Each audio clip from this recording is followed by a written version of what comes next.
Hi, are you ready for the next part of the Abraham story? We're actually going to talk about Isaac now. Um, Isaac is all grown up, and it's this is a story of how he um, meets his wife Rebekah. This is from Genesis chapter 24. Sarah, Isaac's mom, was 127 years old when she died. Isaac was a grown man by this time. He cried when his mother died. Isaac and his father Abraham buried her in a special place which they bought from some people who lived nearby. Before Sarah died, she and Isaac and Abraham had some long talks about God's promise. Now Isaac remembered those talks with his mother and he felt very lonely. Isaac, said Abraham, you need to get married. But Dad, Isaac started to say. Never mind. Do what I say. You can't marry any of the women around here, Abraham said. They don't live in God's way. They don't understand about God's promise. But Dad, Isaac tried again. Just be quiet and listen, said Abraham. I'll send one of my servants to the place where we used to live, long before you were born, Isaac. We have lots of uncles and aunts and cousins living there. They don't know about God's promise, but they try to live in God's way. Maybe the servant can find the right person for you to marry. So Abraham sent one of his servants, a man named Eliezer, to a town called Nahor, where Abraham's relatives still lived. He made Eliezer promise to find just the right woman. To help the servant, Abraham sent along 10 camels loaded down with good things. These were gifts Eliezer could give to Abraham's relatives. When Eliezer got to Nahor, he was hot and tired. He stopped to rest in the shade of some trees that grew near a well. While he was resting, Eliezer watched the people come to the well to get water. The servant prayed to God, please help me choose the right person. Just then he saw Rebekah coming to the well. Could you give me a drink of water? He asked Rebekah. Of course, she said. And then, without being asked, she gave water to all 10 camels, too. That was hard work, because camels drink lots and lots of water. The well was very deep. She was quite tired by the time she finished, but she didn't mind. Rebekah felt it was important to be kind to strangers. She often offered to help people when they seemed to need it. The servant smiled as he watched Rebekah carry water to the camels.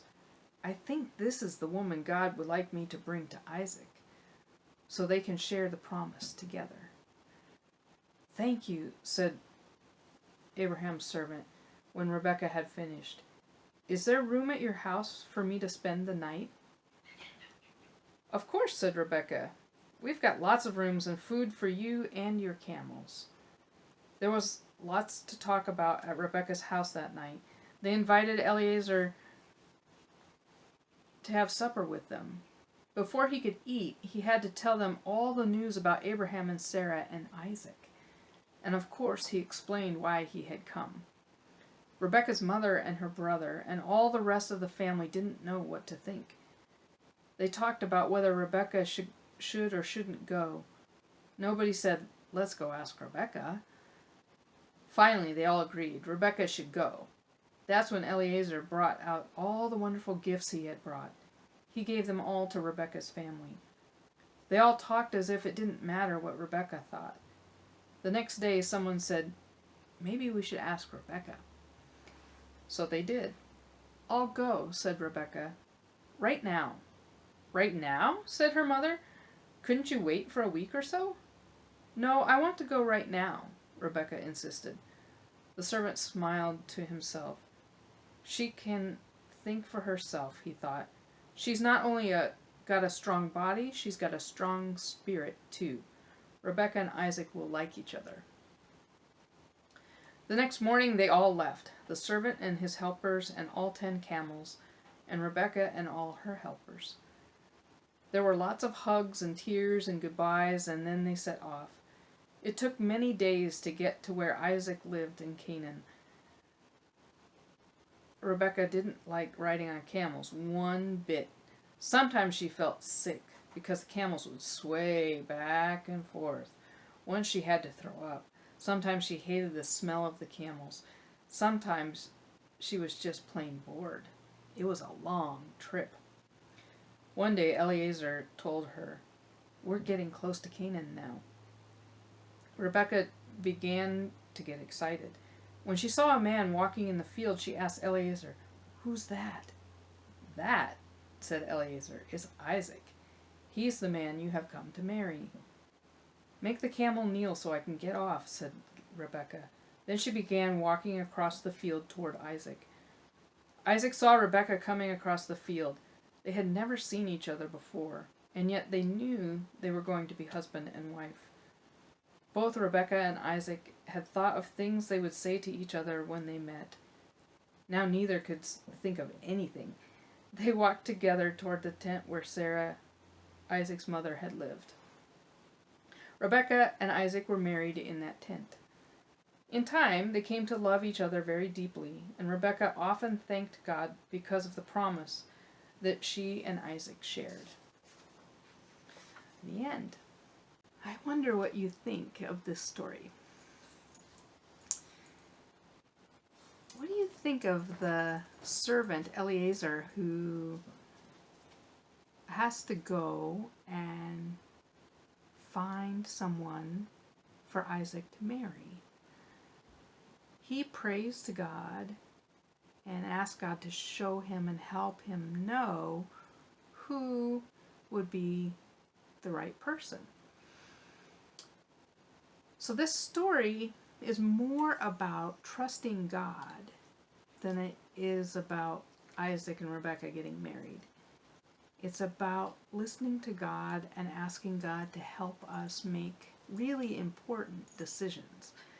Getting married is a very important decision, and helping people meet other people and helping people be in relationships with even just friends who care about them and love them is important.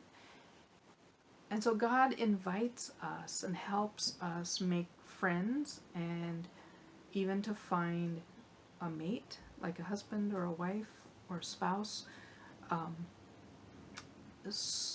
who will love us and take care of us.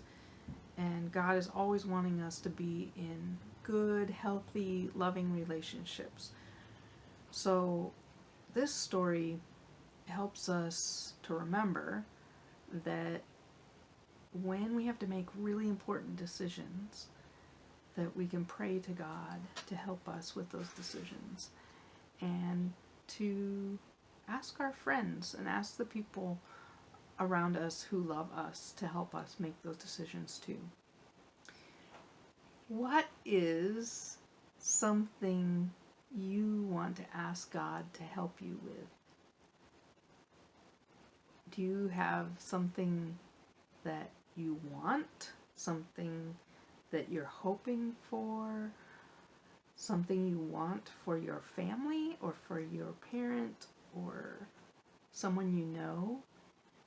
What would you ask God to help you with? Maybe if you're drawing a picture of this, you could make a picture of like a treasure box, something that you think is very special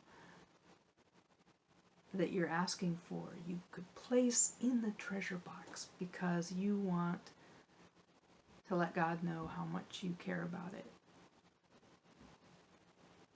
It doesn't have to be that. But why don't you draw me a picture that has to do with the story? Maybe it's about the camel ride. Maybe it's about when Rebekah meets Isaac in the field. I don't know. Surprise me with a picture. All right, I'll see you later.